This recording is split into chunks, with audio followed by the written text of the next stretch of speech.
Parasite Flower is a short horror game where you play as a young girl on her walk to school, and if you're already having flashbacks to the My Eyes Deceive video, yeah, this carries the same trigger warnings.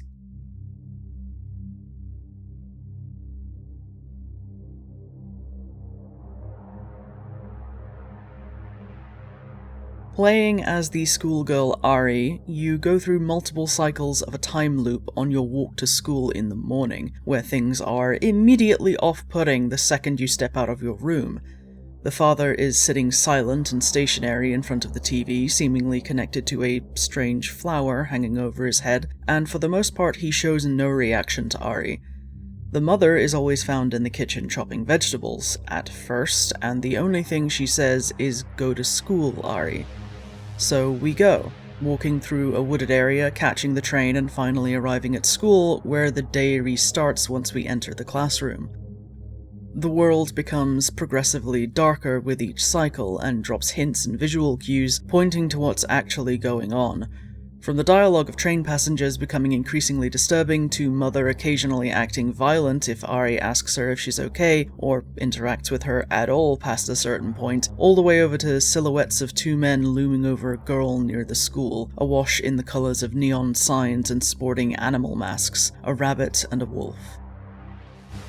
On the third cycle, we learn quite directly that Ari's teacher is the Predator, and what little we can see of his face is later covered by a white rabbit mask.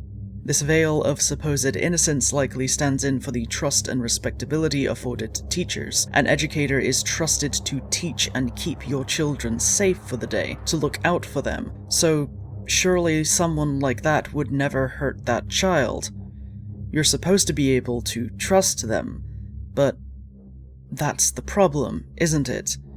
When someone with evil intentions slips through the net and takes advantage of that trust, how do you trust again, feel safe again?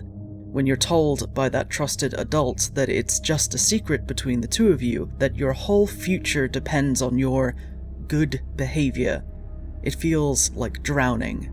You can't speak, you can't breathe, and no one seems to notice.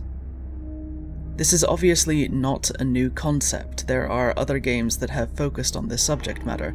In particular, I saw one reviewer negatively remark on the game and recommend a different RPG Maker title called Dreaming Mary as superior. From what I could tell, however, Dreaming Mary is a simplified version of Alice Madness Returns, a young character retreating into a dreamscape so they don't have to face the reality of what's being done to them is also not a new concept. You can appreciate these entries, or not, for the different ways they approach the topic, and I found Parasite Flower touched on something that My Eyes Deceive did not. Youthfulness and purity in girls is treated as something to be claimed, conquered, prized. Their changing bodies are open to public scrutiny, consumption, and condemnation. Think of the way girls in school are policed and blamed for distracting male students and grown adult male teachers if they wear a tank top, the leering eye of someone standing behind you in the store, the suggestive comment from someone you pass on your way to school, or a catcall bellowed at you from a car.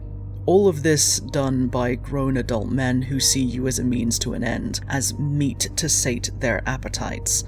Your childhood ends the moment they can sexualize you, and for far too many women, that moment happened before they were even 10 years old. While men and boys are just as capable of being preyed upon, and the way people discuss teenage boys in particular being preyed upon by women is absolutely abhorrent more often than not, the world women and girls have to navigate is fraught with danger from the onset. Personally, I have been extremely lucky and was protected at every turn by my mother's watchful nature. But I'm sure you can guess why she had such a watchful nature to begin with. Hypervigilant, even. Towards the end of the game, the street you pass on the way to school lights up with flickering neon signs like a red light district, and if you interact with the silhouettes, they remark that the girls are all used up, bringing to mind shades of the Junko Furuta case, where after hours of abuse she was considered unappealing and ugly by her tormentors, who then continued to beat, torture, and mock her for what they themselves had inflicted on her body. Parasite Flower does a very good job of conveying a sense of exposure, being observed and isolated, subjected to a constant low-level dread that builds as soon as you leave the safety of your bedroom. While the school is the main source of danger, the journey there isn't safe either, as another unrelated man on the train is also predatory. It's up for debate if Ari is reliving the day over and over again because of the trauma, or if she's dead and in purgatory. From the dialogue of other train passengers to Ari's father rotting away on the couch, her mother engaging in self-harm, to the shadow of the hanging body on the train, the game makes it very easy to believe that Ari is already dead. I'd like to believe otherwise, but I'll leave that up to you. It's by no means a perfect game, and it is very short. I finished it in about 25 minutes. However, I do believe that it has artistic value and that there should be space for different examinations of this trauma. Thank you for watching, and if you have any smaller indie titles you'd like to see me touch on in these shorter videos, then drop a comment down below. Don't forget to take your medication, drink your water, treat yourselves kindly, and I will see you all next time.